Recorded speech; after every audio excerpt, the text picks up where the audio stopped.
가치와 성장의 스카입니다.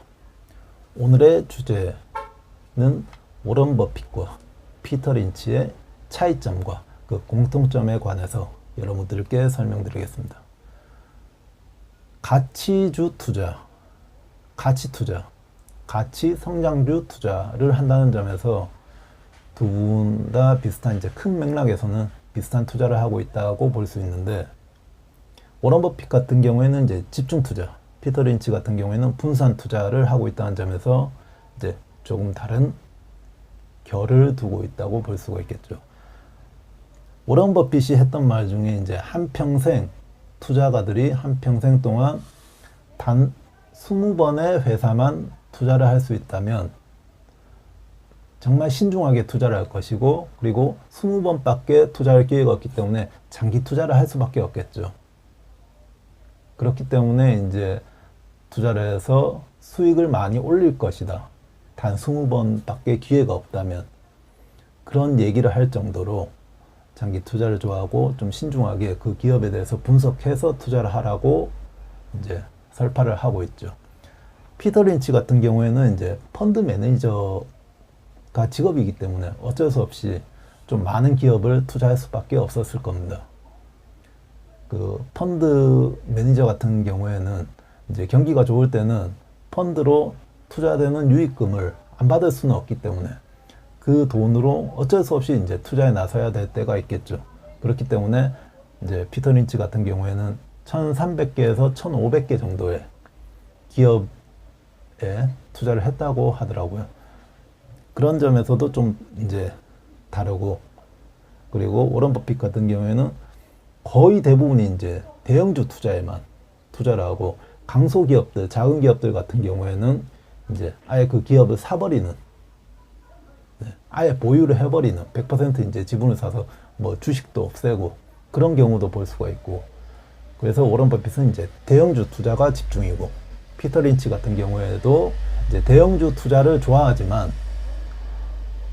어쩔 수 없이 소형주 투자도 할 수밖에 없는 펀드 매니저라는 직업 특성상 소형주 투자도 했었다라는 점에서 조금 또 다른 차이점을 둘 수가 있겠죠. 두 분 다 워런 버핏과 피터 린치 장기 투자를 좋아합니다. 장기 투자를 좋아하는데, 워런 버핏 같은 경우에는 영원히 보유하고 그 기업과 동행하는 것을 좋아하는데, 또 피터 린치 같은 경우에는 어쩔 수 없이 펀드 매니저라는 직업의 특성상 차익 실현도 하면서 트레이더 같은 모습도 조금씩 보일 수밖에 없죠. 물론 굉장히 유명한 신루타, 그 투자한 종목에서 10배를 먹었다, 이런 얘기도 유명한 얘기잖아요. 하지만 단기 차익 거래도 어쩔 수 없이 할 수밖에 없었다 라는 점에서 조금은 다른 점이죠.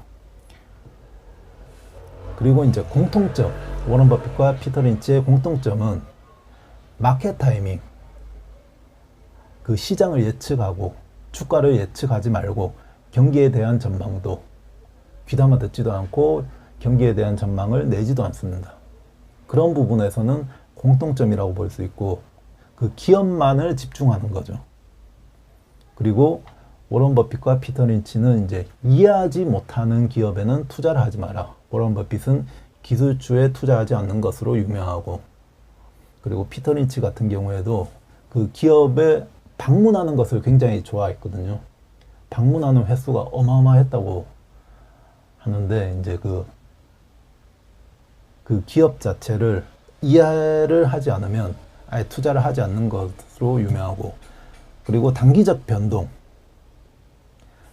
손실 구간에, 단기적 변동에 의해서 손실 구간에 있을 때 그 워런 버핏과 피터 린치 두 분 다 버틸 수 있어야 된다.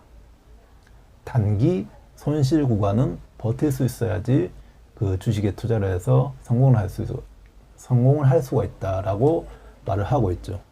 그리고 스스로 판단하라라고 얘기를 했습니다. 그 부분도 스스로 판단하지 않으면 남의 얘기 듣고 아니면 뭐 전문가 방송을 보고 이제 전문가 얘기를 듣고 그 기업에 투자를 했다가 이제 낭패를 보는 경우가 많잖아요. 그런 부분 이제 스스로 판단할 줄 알아야지 주식 투자로 성공할 수 있다라고 말을 하고 있습니다. 끝으로 이제 재미난 이제 공통점이 있는데, 워런 버핏과 피터 린치 두 분 다 한국에 방문한 적이 있습니다. 워런 버핏 같은 경우에는 이제 대구텍 대한중석이라는 회사를 소유를 하고 있는데, 그 회사에 방문하기 위해서 두 번 이제 방문한 적이 있고, 포스코가 아니고 대구텍이라는 이제 절삭 공구 회사가 있습니다. 그 회사에서 아마 이제 한 해 500억에서 1000억 정도의 수익금을 워런 버핏에게 가져다 준다고 하더라고요. 그러면 이제 그 돈을 워런 버핏은 또 다른 이제 좋은 투자처를 찾겠죠. 그리고 피터 린치 같은 경우에도 한국을 방문한 적이 있는데, 1960년대, 정확히 언제인지는 모르겠는데 1960년대에 피터 린치가 군생활을 하기 위해서 이제 평택인가 거기서 이제 군생활을 했다고 하더라고요. 그때 당시에 우리나라에 이제 주식 시장이 없었기 때문에 피터 린치가 굉장히 아쉬워했다고 하더라고요. 피터 린치는 이제 그때를 회상하면서 뭐 주식 금단 증상이 일어날 정도였다, 뭐 이런 얘기를 했었다고요. 그때는 왜냐하면 뭐 인터넷이나 스마트폰에서 바로바로 주식을 사고 팔 수가 없었기 때문에 그랬겠죠, 아마. 이제 끝으로 피터 린치가 했던 아주 좋은 말을 이제 여러분들께 들려드리면서 이 영상을 마치도록 하겠습니다. 투자를 할 때, 주식 투자를 할 때 최소한 냉장고를 고르는 만큼의 수고, 그러니까 시간과 노력을 들여라. 그러면 성공을 할 수가 있다 라는 말을 드리면서 이 방송을 마치도록 하겠습니다. 가치와 성장의 스카이였습니다. 감사합니다.